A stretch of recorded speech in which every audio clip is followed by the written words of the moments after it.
Yo yo yo, kembali lagi bersama saya Asrar dari Ruiji Networks Indonesia. Di video kali ini teman-teman kita akan membahas dua hal. Yang pertama, kita akan membahas tuntas tentang autentikasi. Kemudian yang kedua, kita akan membahas tentang application control. Nah, metode autentikasi di Ruiji kita sediain yang free. Kemudian desainnya gampang. Apa itu? Yaitu Captive Portal.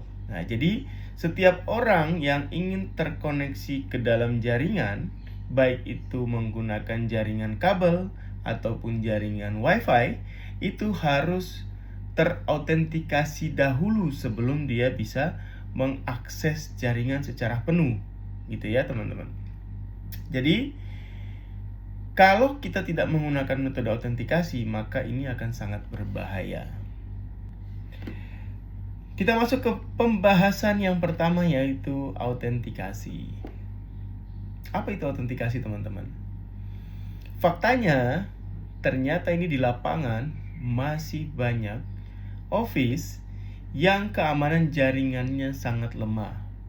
Buktinya apa? Ketika kita datang ke sebuah kantor, misalnya menerima undangan di sebuah kantor untuk meeting, di ruang meeting itu biasanya tersedia colokan LAN. Ya, tersedia colokan LAN. Nah, laptop kita ini bisa langsung terhubung ke jaringan LAN di kantor tersebut tanpa ada autentikasi atau tanpa ada pengenalan siapa ini yang masuk ke dalam jaringan. Ya, jadi uniknya lagi kita bisa akses kemana-mana. Kita bisa akses ke server mereka, kita bisa akses ke jaringan CCTV dan lain-lain. Dan ini tidak aman, teman-teman. Makanya kita butuh yang namanya metode autentikasi. Captive Portal ini memiliki macam-macam metode autentikasi. Yang pertama ada one click login. Nah, one click login ini cara kerjanya adalah ketika kita connect ke WiFi, itu muncul Captive Portal dan pilihan one click login. Jadi ketika sekali klik langsung login. Autentikasi yang kedua yaitu menggunakan voucher. Jadi kita generate kode voucher, kemudian kita berikan kepada tamu misalnya yang datang ke kantor kita. Kemudian yang ketiga, metode account. Nah, metode account ini kita harus register siapa yang akan kita berikan akses ke dalam jaringan. Misalnya staff misalnya namanya Agus, passwordnya sekian gitu ya. Nah, jadi kita register dulu. Kemudian metode yang keempat itu ada SMS gateway. Kalau kita berlangganan SMS gateway semacam Twilio, nah ini juga bisa menjadi salah satu pilihan untuk autentikasi. Nah, kemudian kita juga bisa add URL after login.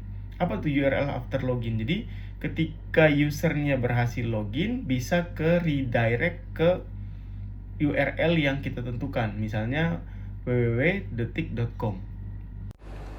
Saat ini kita akan mendemokan live konfigurasi autentikasi menggunakan Captive Portal dan dilanjutkan dengan demo live konfigurasi application control.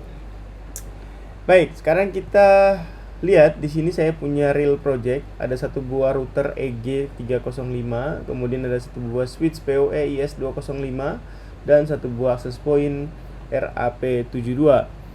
Nah, pada saat kita akan mengkonfigurasi Captive Portal, kemudian application control, pastikan teman-teman itu memiliki perangkat Ruiji mulai dari router, switch, dan access point untuk mendukung kelancaran semua proses yang akan kita kerjakan.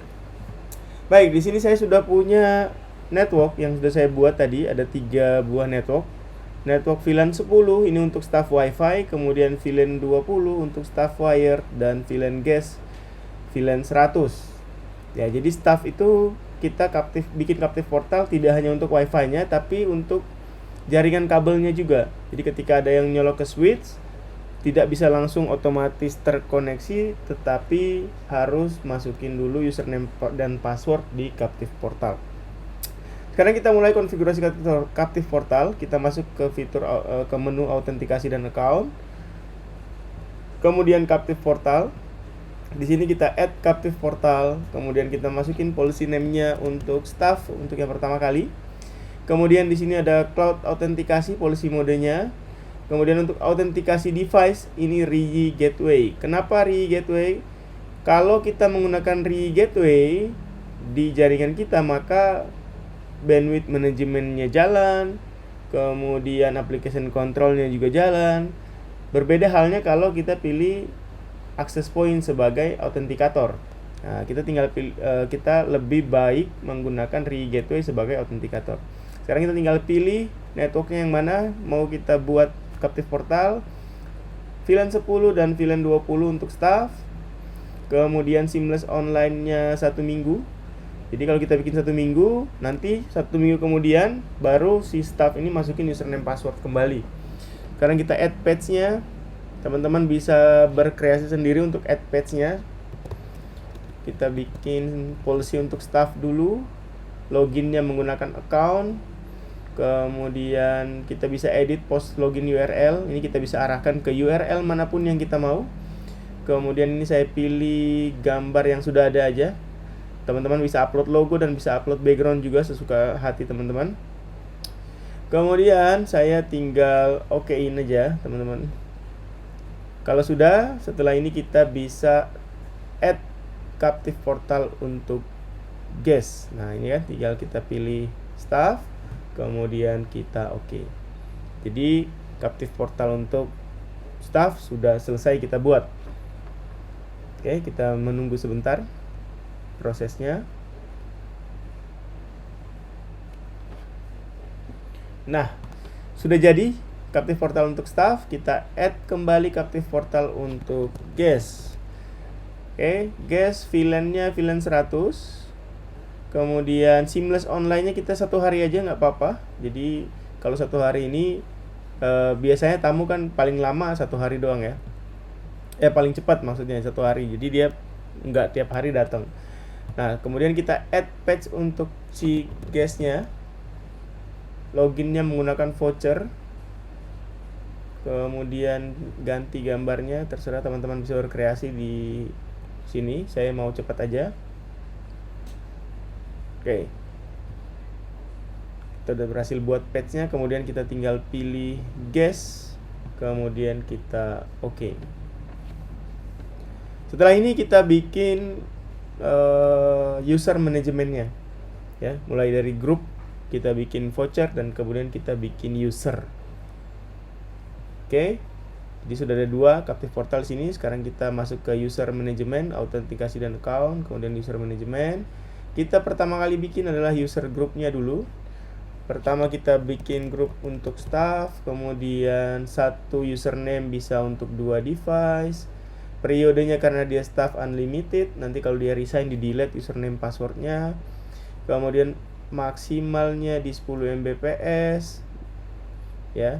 Kemudian kita bind on MAC address first use supaya dia tidak bisa share username passwordnya kemana-mana. Kemudian kita juga bind username-nya itu khusus untuk SSID staff. Kita bind ke sini dan kita bind juga ke sini. Sorry. Ini nggak usah di bind nih, karena ada 2 network. Kemudian kita tinggal oke.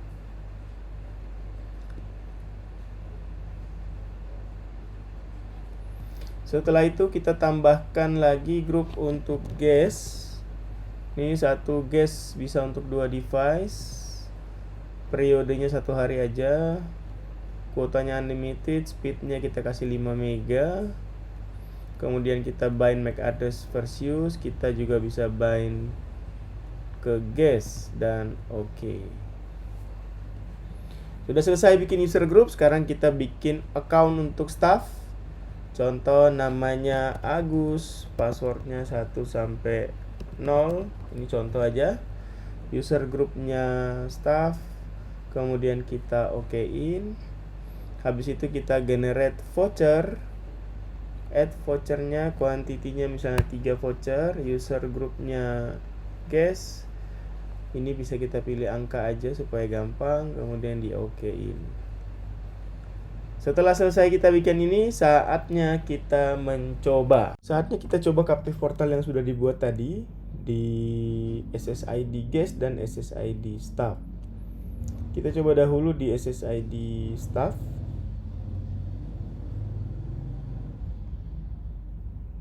Oke, tanpa perlu password tapi kita gunakan Captive Portal. Sudah muncul Captive Portalnya.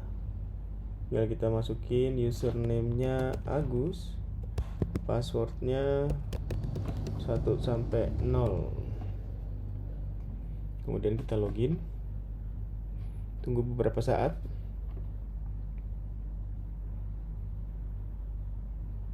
Oke. Ini sudah masuk ke redirect page dan sudah terkoneksi. Tinggal kita OK-in. Sekarang saatnya kita tes bandwidth.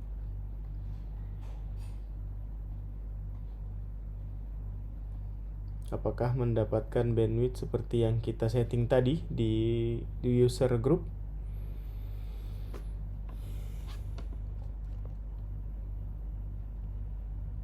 Ya, kita berhasil melimit bandwidth ke 10 Mbps untuk staff di download dan uploadnya tentunya ya.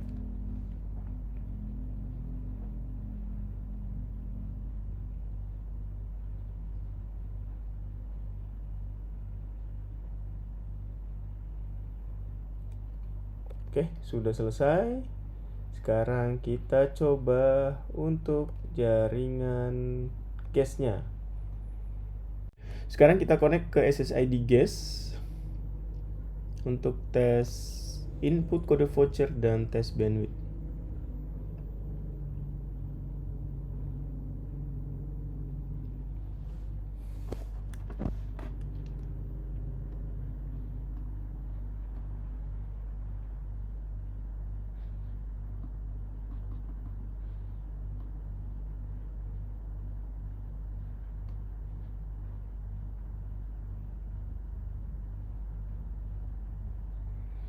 Oke, kode vouchernya tadi 146.163.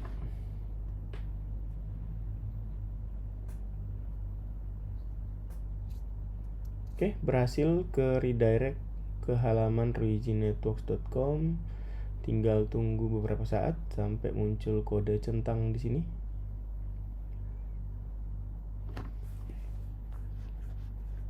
Oke, udah berhasil. Sekarang kita tinggal tes bandwidth-nya, teman-teman.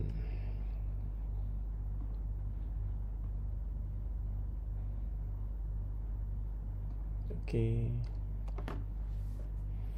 Harusnya dapat 5 Mbps seperti yang kita setting. Ya, benar, 5 Mbps ya. Jadi selain bikin Captive Portal, kita juga bisa limit bandwidth-nya, teman-teman.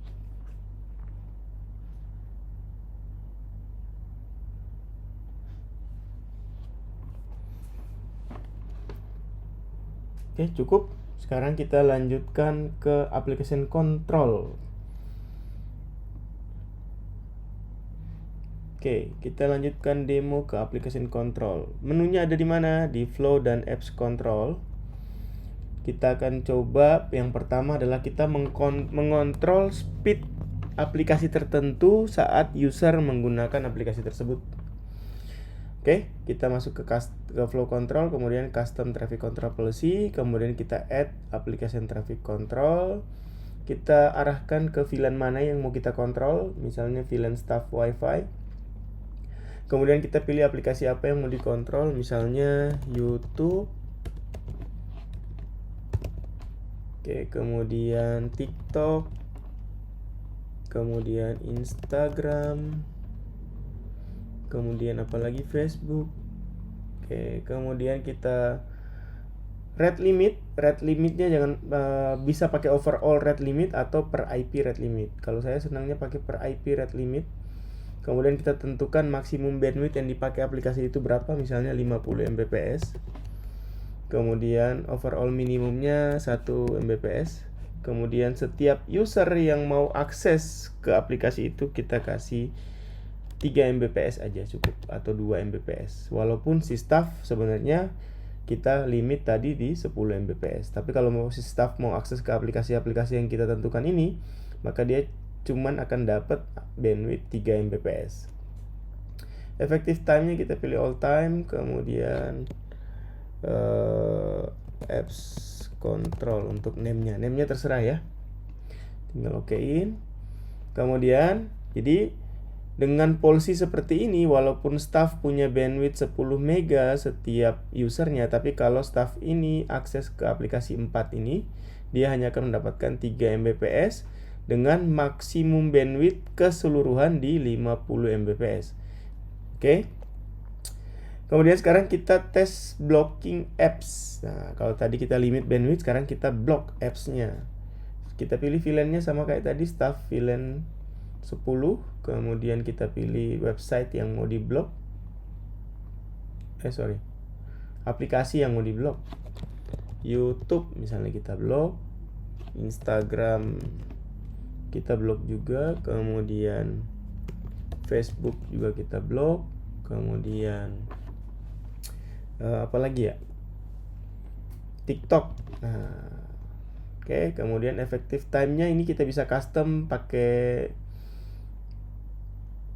office hour, ataupun kalau mau cepat kita tinggal all time aja buat pengetesan. Kasih nama block apps. Oke. Nah, kalau ini sudah dibuat ya. Kalau ini sudah dibuat, kita tinggal tunggu mungkin sekitar 20 detik ya. Jadi cloud ini setelah kita setting di cloud akan push konfigurasinya ke EG router. Nah, habis itu baru kita bisa lakukan testing. Nah, sekarang kita login lagi ke handphone untuk connect ke SSID staff untuk pengetesan blocking apps yang tadi. Oke, kita masuk ke staff. Ini kita forget dulu. Oke, kita masuk ke staff.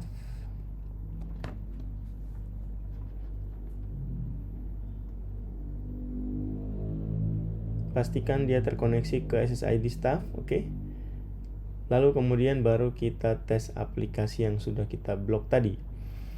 Pertama kita akan tes aplikasi YouTube, aplikasi YouTube ya. Aplikasi YouTube kita tes dulu aplikasi YouTube-nya.